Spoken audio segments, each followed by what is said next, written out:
Agora sim, bora começar o vídeo com aquele tradicional giro de notícias para destacar a boa fase de Gabriel Peck, jogador do Vasco. Ele é artilheiro da Conca Champions com 5 gols marcados em apenas 4 partidas. Meio atacante revelado em São Januário, que vive temporada bem legal. É só o início por lá, ele joga no Los Angeles Galaxy, mas já tem 7 jogos, 5 gols e 2 assistências, somando todas as competições. Nas 2 primeiras temporadas foram 81 jogos, 32 gols marcados e 23 assistências. Quero falar agora sobre o Vasco da Gama, que conseguiu vitória importante na justiça para a venda da sua SAF. Você sabe que o Vasco negocia há semanas, para não dizer meses, com Marcos Lamáquia, filho de José Roberto Lamáquia, dono da Crefisa e marido da presidente do Palmeiras, Leila Pereira. Pois bem, o Vasco conseguiu reverter a penhora judicial de 10 mil ações de sua SAF.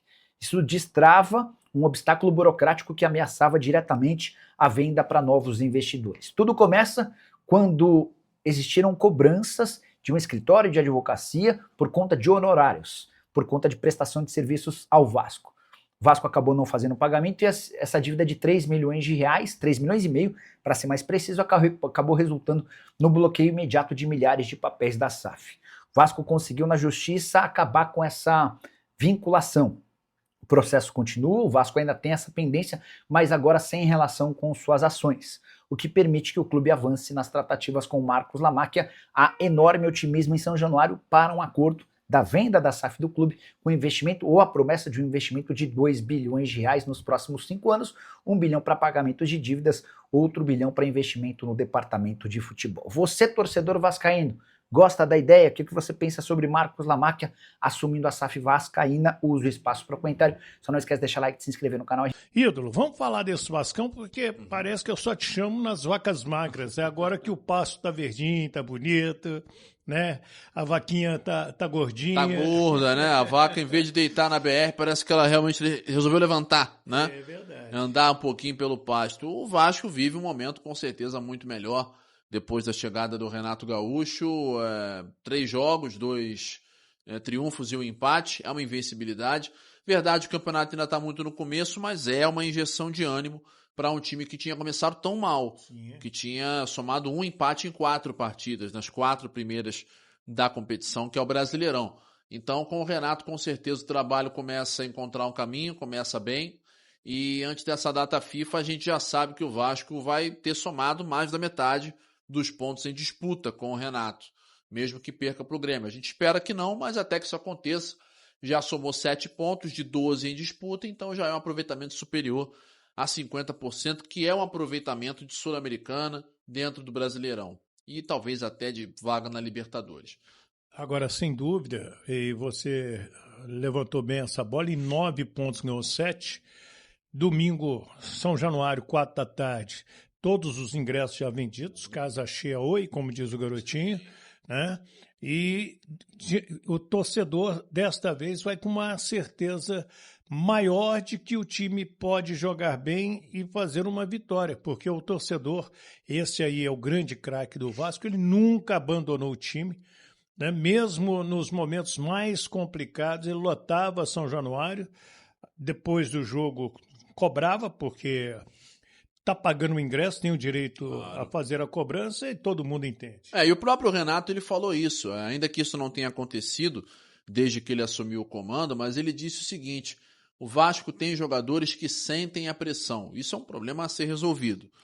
Foi assim na final da Copa do Brasil no Maracanã. É o problema a ser resolvido, mas ele disse: não vaiem o time se as coisas não estiverem dando certo durante o jogo. Quiserem vaiar, deixem para terminar o jogo, aí vai, aí xinga todo mundo, fala de quem quiser, fala da mãe dos outros. Tudo bem, mas em campo, ele pediu para que se não se pegasse tanto no pé dos jogadores, a torcida não ouviu muito não, que vaiou... Quem sabe disso é o Lucas Piton. Que nessa brincadeira perdeu a vaga de titular para o Cuiabano, e o próprio Paulo Henrique agora contra o Fluminense também, foi bem vaiado, ele e o Hugo Moura, e tanto que foram substituídos, né? Mas a gente também não pode tirar a razão do torcedor, que tá vendo o mesmo jogo que a gente. E tá sofrendo há quantos anos, querendo um título, querendo ter uma certeza como ele tem hoje. Meu amigo Alexandre, que é um moço dos imóveis lá da Tijuca, um grande vascaíno. Essa semana passada ele estava almoçando com a mãe dele. Quando ele me viu, veio falar comigo e disse o seguinte: Wellington, o Renato Gaúcho está me deixando sonhar. Pois é, o torcedor se permite sonhar agora. Eu acho que é um pouco cedo para isso, mas a gente também não pode tirar a empolgação do torcedor por um bom começo de trabalho. Até porque, com o Fernando Diniz ainda quando era o técnico, quando se olhava para essa sequência de Palmeiras, Fluminense, Cruzeiro e Grêmio, todo mundo pensava, meu Deus do céu, vão ser mais 4 vareios. E foi muito diferente. Agora com o Renato, até depois do Renato assumir, viu? Até depois do Renato assumir, aquele período após a eliminação do Campeonato Carioca, acho que pouca gente pensava, e inclusive muitos torcedores do Vasco, que o time chegaria ao terceiro desses 4 jogos ainda invicto e com 2 vitórias. Então, eu acho que, por enquanto, o saldo é muito positivo e o torcedor, esse, como você bem falou, Wellington, joga o dobro, né? Joga dobrado. Isso se viu contra o Fluminense. A torcida acreditou o tempo todo, cantou praticamente 90 minutos. Só arrefeceu um pouquinho na hora do segundo gol do Fluminense, que ali realmente todo mundo achou que o jogo já estava decidido. Mas depois que saiu o primeiro gol do Nuno Moreira, aí a galera não parou mais de cantar e fez diferença. O torcedor, ele realmente é mais do que um 12º jogador. Eu diria que ele é meio time do Vasco. Eu também acho. Ele é mais do que o 12º, porque ele joga às vezes porque não joga em campo. Não que o time não esteja jogando bem, até... Ele empurra o time. Exato, e faz uma diferença grande. Claro que a torcida sozinha não ganha o jogo, mas faz uma diferença. E isso ficou provado. Então, o torcedor que entende esse momento do time, entende a empolgação que sente e entende também a relevância de resultados como esses que vem acontecendo, vai estar também em São Januário agora para essa partida contra o Grêmio no domingo. Ô, Gabriel André, se você que faz o dia a dia do Vasco também, e a gente, quando começou a falar o nome do Renato, tá negociando o Renato Gaúcho, muita gente torceu o nariz. E muita gente lembrou do Renato 2008, quando o Vasco caiu pela primeira vez. E era um Renato que ainda não tinha nem se consagrado como um grande treinador ainda. Era um aprendiz. Era um aprendiz, embora meses antes tenha sido vice-campeão da Libertadores com o Fluminense, mas ainda estava em começo de carreira, se você for olhar. Ele estreou em 2001. Tinha pouca rodagem. Tinha pouca rodagem, então... E era meio boleiro.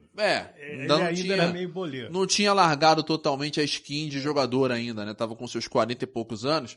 Agora não, cabelinho branco, 60 e poucos, ainda joga o seu futevôlei, mas já é muito mais experimentado, já vem de um título de Libertadores pelo Grêmio, onde ele é ídolo. Ô, Andrés, ele jogava o Rachão, já como técnico do Fluminense, né? Com os jogadores. Sim. Não, eu lembro dele, vou acertar aquele... Eu lembro até hoje de um vídeo, acho que era no Globo Esporte que passava aquelas matérias do Regis Reze, o Renato Gaúcho na Laranjeira batendo bola, esse na primeira passagem dele, aí tinha um quero-quero, um passarinho lá em cima do travessão, aí o Renato, fica olhando, isso foi filmado, aí ele lá do meio campo foi lá e plá, a bola pim no travessão, quase que acertou o passarinho deve estar xingando o Renato Gaúcho até hoje, que se não morreu porque da bolada, morreu de susto. Mas a verdade é que o Renato, ele tá mais amadurecido, bem mais amadurecido, e é um técnico bem experimentado e que mostra também o quanto foi importante a chegada dele no aspecto mental, no aspecto de mentalidade vencedora para os jogadores e para o elenco. Você vê que com o Diniz, não é por causa do Diniz, mas o time estava muito desmotivado. Com a chegada do Renato, a postura dos jogadores é outra, a expressão corporal dos jogadores é outra, a entrega dos jogadores é diferente. Passaram a morder a bola. Pois é, e perceba o seguinte, em todos os jogos o Vasco saiu atrás e reagiu. Virou todos os jogos, não ganhou contra o Cruzeiro. Palmeiras, contra o Cruzeiro e contra o Fluminense. Contra o Cruzeiro não ganhou porque tomou aquele gol no finalzinho, mas se não tivesse tomado, teriam sido 3 vitórias de virada. Então isso mostra uma coisa que antes não acontecia, nem com o Diniz, nem com o Carille, nem com o Paiva, nem com o Ramon Dias, que era o time tomar um gol e não conseguir reagir. Verdade. Acontecia o contrário. Abria o placar, às vezes fazia o gol cedo, o pessoal brincava e falava, olha, o problema do Vasco é que faz o gol muito cedo, dá tempo do outro vir lá e empatar. E acontecia isso geralmente. Então esse poder de reação, o Vasco demonstra ter. Claro que é uma preocupação você sair atrás todas as vezes. Mas, em todo caso, o time mostra estar muito reativo e consegue bons resultados. Então isso com certeza vem para animar os jogadores e a torcida, e é compreensível. É isso aí, família vascaína, isso aí é o vídeo com as informações do Wellington Campos e do Jorge Nicola, trazendo esse sabadão de notícias do Vasco da Gama para você. Quero sua opinião nos comentários, não esquece também de deixar o like no vídeo, se inscrever no canal e ativar o sininho de notificações, que assim você não perde nenhum conteúdo do Gigante da Colina.